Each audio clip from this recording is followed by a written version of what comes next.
सुप्रभात बच्चों, मैं डिम्पल गर्ग राजकीय उच्च प्राथमिक संस्कृत विद्यालय संग्रिया से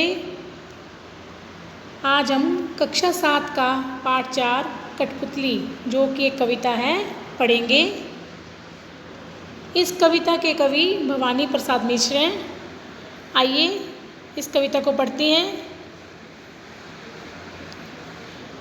कठपुतली गुस्से से उबली, बोली ये धागे क्यों है मेरे पीछे आगे, इन्हें तोड़ दो मुझे मेरे पाँवों पर छोड़ दो। कठपुतली, जैसा कि अभी सभी ने कठपुतलियाँ देखी होंगी। कठपुतलियाँ को जो कठपुतली वाला होता है वो धागे से नचाता है, धागों से बंधी होती हैं और उसी के इशारों पर नाचती हैं। जैसे जैसे कठपुतली वाला अपने हाथों को हिला डुला कर उनसे जैसा मर्जी चाहे अभिनय करवाता है। तो इस पाठ में यही बताया गया है कि कठपुतली के माध्यम से बताया गया है कि कोई भी बंधन में रहना नहीं चाहता, भले ही वो कठपुतली ही क्यों ना हो। तो देखिए यहाँ पे कठपुतली क्या कहती है, अपनी स्वतंत्रता की इच्छा से स्वयं अपनी बात व्यक्त कर रही है। क्या कह रही है, देखिए।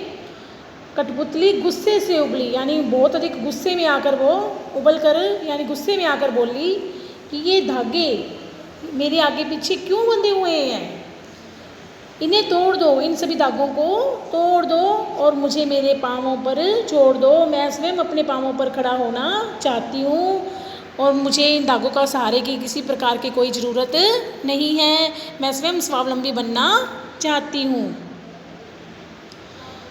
सुनकर बोली और कठपुतलियाँ कि हाँ बहुत दिन हुए हमें अपने मन के चंद जुए। अब उसकी बात जब दूसरी कठपुतलियों ने सुनी तो वो भी विद्रोह कर देती हैं। वो कहती है हाँ ये बात तो सही है कि हम क्यों धागों से बंद कर रहे हैं, क्यों हम पराधीन कर रहे हैं, हम क्यों दूसरों के इशारे पे नाचे। और अब तक बहुत दिन हो गए कि हमने अपने मन की बात नहीं की, हम दूसरों के इशारों पर ही नाचती आ रही हैं, खुद स्वयं अपने मन का कुछ भी हमने नहीं किया। हम भी अपने मन की करना चाहती हैं। तो वो भी सब विद्रोह कर देती हैं। मगर पहली कठपुतली सोचने लगी, ये कैसी इच्छा मेरे मन में जगी।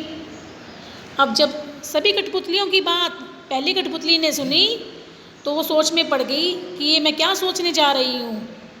क्योंकि जब पहली कठपुतली पर सबकी स्वतंत्रता की जिम्मेदारी आती है तो अपना कदम सोच समझ कर उठाना चाहती है कि कहीं उसका उठाया हुआ कदम जो है वो गलत ना हो जाए। वो स्वावलंबी तो बनना चाहती है, लेकिन जब सबकी जिम्मेदारी की बात आती है तो वो सोचती है कि कहीं अगर हम स्वावलंबी ना बन पाई और सबकी जिम्मेदारी मेरे पे है तो फिर उसके बाद क्या होगा।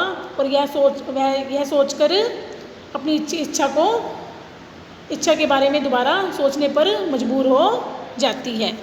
तो इस पाठ को सभी बच्चों ने पढ़ना है, समझना है और इसके प्रश्न उत्तर देखने हैं। धन्यवाद।